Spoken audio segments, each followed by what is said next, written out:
Bonsoir, bonjour, tout dépendra de l'heure à laquelle vous aurez l'opportunité de nous suivre sur votre humble serviteur, le pasteur José Moukadi.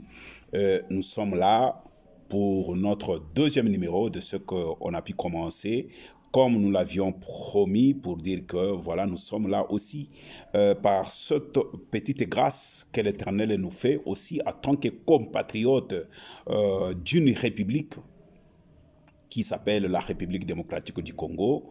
Nous ne pouvons pas rester indifférents par rapport à cette réalité qui vit notre République. Nous voulons aussi donner notre main, nous voulons aussi participer vraiment à la reconstruction de cette grande république qui est mon pays.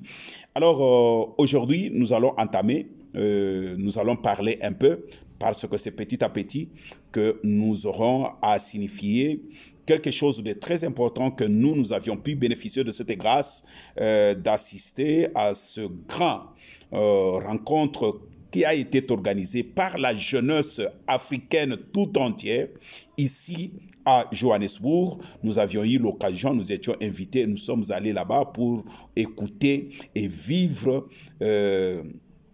par nos propres yeux, écouter certaines choses qui se sont dites ces jours-là à cette conférence. Alors, nous étions là, nous avions pu écouter, il y a eu l'intervention de certaines autorités de la République, ici, là où nous sommes à Johannesburg, et nous avions pu saisir un message par rapport à l'organisation.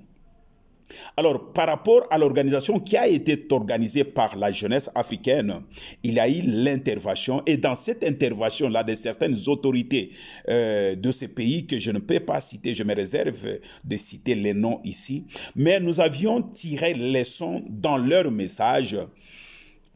À partir de ce message-là, c'est ce que nous avions choisi, ces parties-là, de ce que nous avions pu tirer comme leçon, de venir et parler à notre République et parler à la nation congolaise.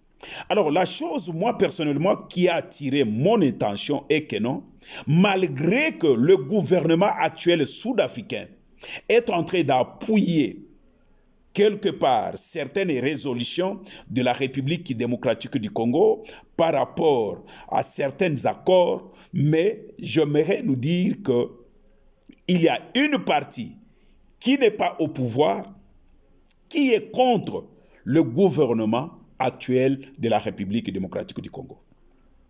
Pourquoi je dis que non? Ceux qui ne sont pas au pouvoir ici en Afrique du Sud, ils sont contre ce que le gouvernement actuel de la République démocratique du Congo est en train de faire comme effort pour retrouver l'intégrité territoriale de la République démocratique du Congo.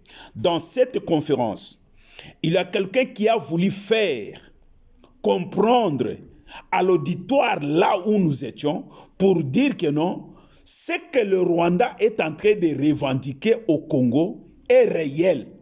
Pour lui, lorsqu'il a pris la parole, il a dit que non, le Rwanda a raison. Parce que si nous allons revenir à l'époque coloniale, vous allez voir que la partie que le Rwanda est en train de réclamer, c'est la partie qui appartient au Rwanda.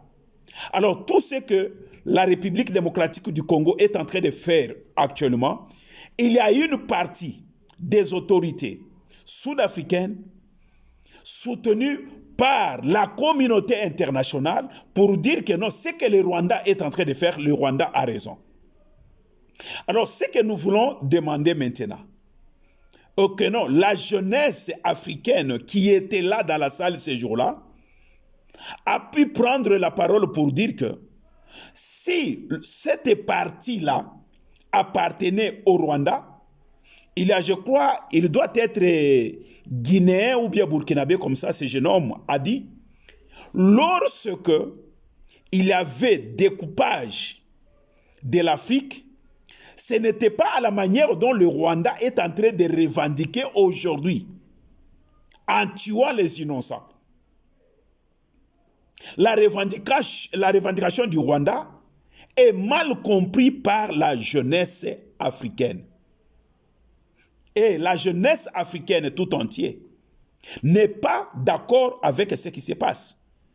Alors, il y a eu une partie de la conclusion ou bien de la parole qui a été prise pour dire que non, si le Rwanda est encouragé à faire ce qu'il est en train de faire, c'est par la complicité de certains Congolais.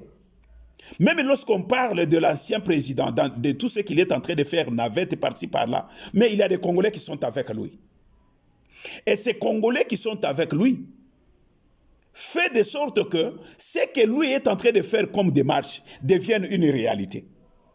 Et c'est comme ça que non, vous allez voir que non, ça sera difficile pour que le Rwanda puisse accepter la réalité de dire que non, ce qui se passe au Congo, c'est l'agression rwandaise. Alors, il y en a qui sont aussi dans le gouvernement actuel qui ont travaillé dans l'ancien régime et aujourd'hui qui sont dans le nouveau régime avec le président Tshisekedi, qui sont d'accord. Et ce sont eux qui sont des vrais porteurs de tout ce qui est comme stratégie, de ce que le gouvernement est en train de planifier. Ce sont les gens qui sont dans le gouvernement, comme notre Sénat, notre Parlement, tout ce qui s'est fait là-bas, par la révélation de ce que nous avions eu dans la salle. Ces gens-là qui sont au Parlement, ces gens-là en réalité ne travaillent pas pour la République. Ces gens-là dans l'Assemblée nationale, là où ils sont, la voix de ceux qui défendent la cause de la République est étouffée. Et c'est par là, vous allez comprendre que même si la majorité des Congolais était contre l'élection de Vital Kamerhe, il y avait toujours ces manœuvres politiques qui devraient se faire pour que Kamerhe passe là où il est. Maintenant, il y a certaines choses, tout comme décisions, qui doivent être prises pour la défense de la République. Mais pourquoi toutes ces décisions ne sont pas prises? Parce qu'en réalité, dans notre République, il y a des choses qui se font là-bas. Des décisions à prendre ne sont pas prises. Pourquoi? Parce qu'il y a encore des réunions qui se font en coulisses à l'issue de ceux qui sont là, soi-disant dans l'Assemblée nationale, tout comme dans le Sénat. Et surtout notre Sénat aussi. La Sénat, là, qui n'est pas pour la République.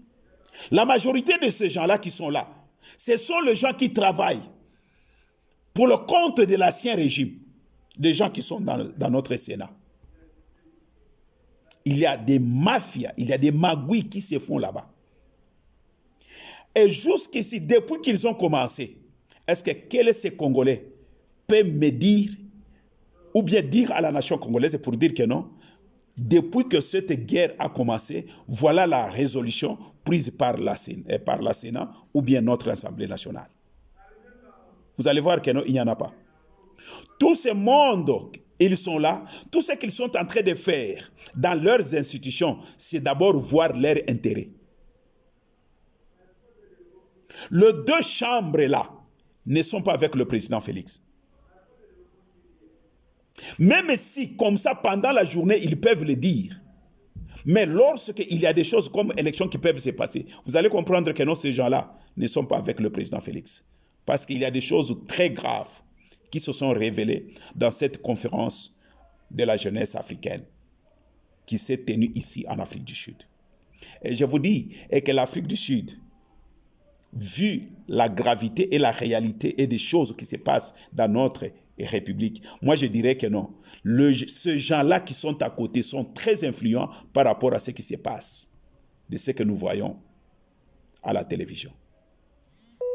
Je dirais moi sur 100% de ce que j'ai pu écouter et voir, l'Afrique du Sud peut être avec nous en 40%, mais 60%, l'Afrique du Sud n'est pas avec nous. Soyons vigilants, petit à petit. Nous arrivons et vous allez comprendre qu'est-ce que nous voulons dire.